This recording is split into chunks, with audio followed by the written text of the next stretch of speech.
January afternoon, Thomas the Tank Engine puffs along his branch line with Annie and Clarabel. First, they pass the water. Next, they come to a big farm. Then, they can see a bridge with a village nestled either side of it. This is a special place. Whenever children hear Thomas coming along, they stand on the bridge waving until he is out of sight. One day, Thomas was running late. He had stopped at the signal before the bridge to talk to some new children. Percy was waiting too. "Hurry up, Thomas," called Percy when the signal dropped. "If you're late, the Fat Controller may get a new engine to replace you." He would never do that, thought Thomas, but he was worried. Next day, Thomas hurried along the line. Just ahead was a goodyard. There, on the platform, was an inspector waving a red flag. Next, Thomas saw some children. They were waving too. Something must be wrong, thought Thomas. This station is for goods, not passengers. "Help, Thomas, help! We are glad to see you," called the children. "Please, will you take us home?"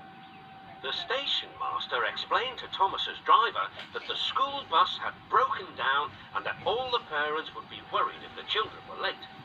Thomas waited as the children walked down from the bridge. Then he took them to the next station, where Bertie was waiting to take them home. When Thomas finished his journey, he was very late. He was worried that the Fat Controller might be cross with him. "I warned Thomas," bluffed Percy to James. "He's been late one time too many. He'll be in trouble now."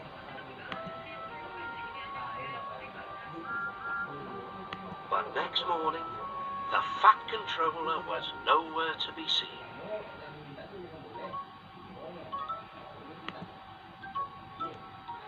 "Thank goodness," sighed Thomas.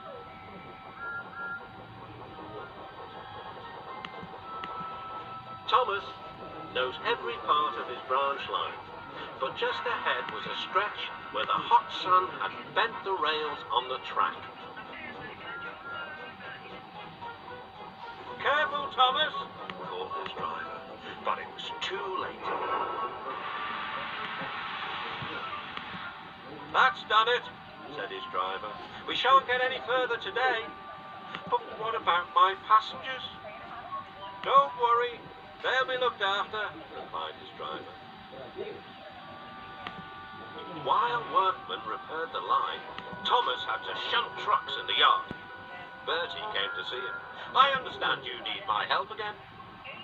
"Yes, Bertie," replied Thomas sadly. "I can't run without my rails."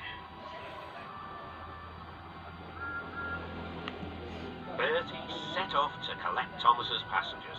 "Hello, Bertie," they said. "We are glad you are here." Bertie drove along the road by the railway. He stopped at each station along the line. Sometimes he stopped between stations to let people off closer to their homes. Thomas felt miserable.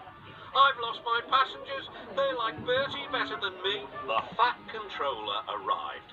"Your branch line is repaired. I'm going to change your timetable so that you and Bertie can work together more." When Thomas reached the station, there were all his passengers. "Bertie is a very good boss, but we missed our train rides with you," they said. Later, Thomas spoke to Bertie. "Thank you for looking after my passengers." "Oh, that's all right, Thomas. I like to make new friends, but I'm glad to share them with you." "Bertie," said Thomas, "you're a very good friend indeed."